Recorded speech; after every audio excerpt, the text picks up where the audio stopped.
하나님의 말씀 고린도후서 13장 1절에서 13절까지 교독하겠습니다. 내가 이제 세 번째 너희에게 갈 터이니 두세 증인의 입으로 말마다 확정하리라.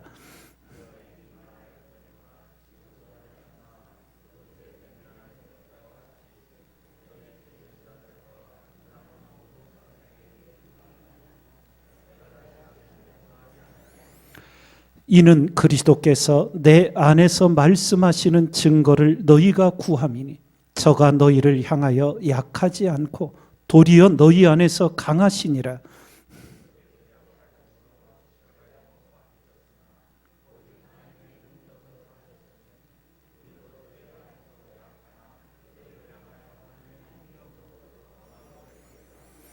너희가 믿음에 있는가 너희 자신을 시험하고 너희 자신을 확증하라. 예수 그리스도께서 너희 안에 계신 줄을 너희가 스스로 알지 못하느냐? 그렇지 않으면 너희가 버리운 자니라.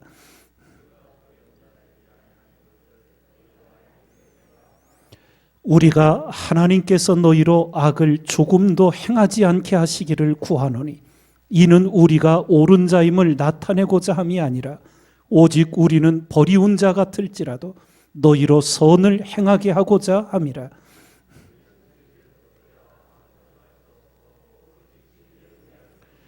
우리가 약할 때에 너희의 강한 것을 기뻐하고 또 이것을 위하여 구하니 곧 너희의 온전하게 되는 것이라.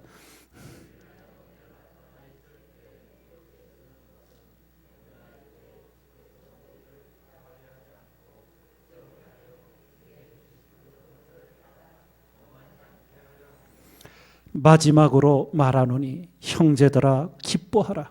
온전케 되며 위로를 받으며 마음을 같이 하며 평안할지어다. 또 사랑과 평강의 하나님이 너희와 함께 계시리라. 거룩하게 입맞춤으로 서로 문안하라. 함께 읽습니다. 주 예수 그리스도의 은혜와 하나님의 사랑과 성령의 교통하심이 너희 무리와 함께 있을지어다. 아멘. 오늘 말씀은 사도 바울의 고린도 교회와 성도들을 향한 마지막 권명과 당부의 내용입니다. 먼저 사도 바울은 5절 말씀을 통해 너희가 믿음에 있는가 너희 자신을 시험하고 너희 자신을 확증하라고 권면합니다. 아니, 주일날 예배드리고 기도하는데 뭘 또다시 믿음에 있는가? 자신을 시험하고 확증하라고 하는가? 혹 이런 물음이 생길 수도 있으실 겁니다. 그러나 우리는 늘 우리 자신을 하나님 앞에서 돌아보는 지혜자가 되셔야 합니다. 왜냐하면 우리는 다 연약하고 부족한 인생이기 때문에 하나님으로 시작하였다 사단의 종이 될 수도 있잖아요. 성령으로 시작하였다가 육체로 마친 자들이 성경 안에 있잖아요. 우리 자신을 늘 돌아보는 것은 지혜로운 그리스도인의 신앙의 삶입니다. 그럼 어떻게 우리가 믿음 안에 있는지 자신을 살펴볼 수 있겠는가? 크게 두 가지입니다. 하나는 이어서 사도 바울이 말씀하듯 너희 안에 예수 그리스도가 계신지 돌아보라는 거예요. 오늘도 진정한 그리스도인은 그 마음에 예수님을 주인으로 모시고 그 주님을 의지하며 그 주님을 바라보며 그 주님이 오늘도 나를 인도해 주시고 내가 그릇 생각하고 길을 갈 때 그 길을 막아주시고 말씀해 주시기를 바라게 됩니다. 우리가 감정에 치우쳐서 어떤 화를 내기도 하고 분노를 하기도 해요. 그런데 그 안에 그리스도께서 살아계신 그리스도인은 바로 성령께서 그 일이 잘못됐다는 것을 일깨워 주십니다. 그것이 그리스도가 우리 안에 계신 증거예요. 그리스도가 그 안에 계시지 않은 자는 잘못된 말을 하고 그릇된 행동을 해도 그것이 틀리다고 생각을 안 해요.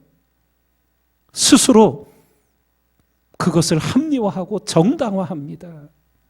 그러나 그리스도가 그 안에 계신 자는 반드시 일깨움을 받게 돼 있어요. 그것이 증거가 됩니다. 또 하나는 말씀이에요. 믿음은 말씀에서 난다고 가르쳐 주셨잖아요. 믿음은 들음에서 나며 들음은 그리스도의 말씀으로 말미암았다고. 그래서 우리가 가진 참 믿음은 말씀의 기초가 되어 있어요. 그래서 그가 믿음에 있는가는 그 속에 말씀이 있는가 하는 거예요. 동일한 원리예요. 내가 그릇된 판단을 하고 잘못된 길로 향하려고 할 때 말씀이 우리 안에 새겨져 있으면 그 말씀이 우리의 잘못된 길을 막아섭니다. 그런 은혜를 말씀이 주셔요. 깨닫게 해주시고 분별하게 해주시는 거예요. 그것이 잘못된 판단이라는 것을. 그런데 우리 안에 말씀이 없게 되면 전혀 그러한 일들이 일어나지를 않게 돼요. 여태까지 어떻게 신앙의 길을 걸어오셨습니까? 내 안에 그리스도가 계신 증거를, 내 안에 말씀이 역사하는 증거를 분명히 갖고 계시는지요? 그것이 없다면 오늘 사도 바울의 이 권면은 바로 그분에게 하고 있는 거예요. 너희가 믿음에 있는가? 너희 자신을 시험하고 너희 자신을 확증하라. 예수 그리스도께서 너희 안에 계신 줄을 너희가 스스로 알지 못하느냐? 그렇지 않으면 버리운 자니라. 예, 분명합니다. 일마다 때마다 내 안에 주님께서 나를 격려해 주시는, 그리고 나를 바로잡아 주시고 책망해 주시는 그런 음성이 들려오고 있는지, 말씀이 내 마음에 새겨져서 내가 잘못 판단할 때마다 말씀이 바른 길을 일깨워주고 그릇 행하려고 할 때마다 그 길을 막아주는 말씀의 은혜, 우리 평생토록 함께하는 여러분과 제가 되기를 주님의 이름으로 축원드립니다. 그러며 이제 11절에 바울은 이렇게 마지막 당부를 합니다. 마지막으로 말하노니 형제들아 기뻐하라. 온전케 되며 위로를 받으며 마음을 같이하며 평안할지어다. 이렇게 당부를 해요. 기뻐하라는 거예요. 특별히 사도 바울이 쓴 서신서에 항상 기뻐하라. 내가 다시 말하노니 주 안에서 기뻐하라. 감옥에 갇혔어도 빌립보 교회 성도들에게 보낸 서신에 기뻐하라. 거듭거듭 전하여 줍니다. 오늘도 우리가 살아가는 삶 속에 힘든 일들도 있고 괴로운 일들도 만나고 또 슬픈 일들도 있을 거예요. 그런데 기쁘게 살아가는 것이 하나님의 뜻이라 가르쳐 주셨으니 우리는 마음과 생각을 정돈하며 하나님의 뜻을 받들어 기쁘게 살아가는 그런 마음의 결심을 갖고 오늘도 하나님 앞에 기쁨으로 사는 우리가 되어야 될 줄 믿습니다. 그러며 온전케 되라고 합니다. 늘 말씀드렸듯이 우리는 다 연약하고 부족한 인생이라 온전케 될 수가 없어요. 그런데 성경이 우리가 온전케 되는 길을 딱 하나 가르쳐 주셨어요. 전능하신 하나님이 아브라함에게 나타나셔서 너는 내 앞에서 행하여 완전하라 말씀하시고, 주님도 산상수훈을 통해서 하늘에 계신 너희 아버지의 온전하신 같이 너희도 온전하라고 명령하셔요. 어떻게 온전할 수 있어요 우리가? 그런데 성경이 한 가지 길을 가르쳐 주셨어요. 그것이 디모데후서 3장에 모든 성경은 하나님의 감동으로 된 것으로 교훈과 책망과 바르게 함과 의로 교육하기에 유익하니 이는 하나님의 사람으로 온전케 하며 모든 선한 일을 행하기에 온전케 하리 함이니라고. 우리가 말씀을 따르게 될 때 우리가 잘해서 온전해지는 게 아니라 말씀을 순종할 때 그 말씀이 우리에게 은혜를 입혀줘서 온전한 말씀이 우리를 온전케 해주시는 역사를 일으켜 주신다는 거예요. 그 말씀이 우리에게 교훈을 주고 책망을 주고 바르게 하여 주고 의로 교육하여 주는 그 은혜를 입어 부족하고 연약한 우리가 말씀의 은혜로 온전하여 진다는 거예요. 이 은혜를 늘 의지하시고 말씀의 사람으로 서야 될 줄 믿습니다. 그러며 마음을 같이 하라고.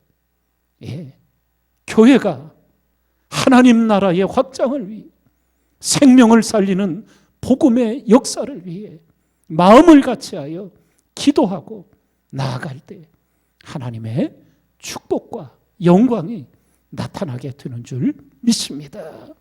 사단은 이런 모든 것들을 무력화시키기 위해 교회 안에 분열을 일으키고 다툼을 일으키고 갈등을 일으키면서 하나님의 역사를 행하지 못하도록 방해하는 거예요. 그러며 오늘 마지막 13절에 사도 바울이 이제 축도하는 축원의 말씀을 전합니다. 주 예수 그리스도의 은혜와 하나님의 사랑과 성령의 교통하심이 너희 무리와 함께 있을지어다. 주님의 은혜, 하나님의 사랑, 성령의 교통하심. 성령이 우리와 하루 24시간 영적으로 교통하는 거예요. 내가 성령 하나님께 묻고 성령 하나님이 나에게 가르치시고 서로 교통하는 거예요. 이 은혜, 사랑, 교통하심이 있으면 좋고 없으면 그만인 게 아니에요. 없으면 그리스도인이 될 수가 없어요. 그 안에 예수 그리스도가 계시지 않은 거예요. 말씀 앞에 견고히 서셔서 진정한 하나님의 사람, 말씀의 사람, 은혜의 사람 우리 모두가 다 되기를 주님의 이름으로 축원드립니다.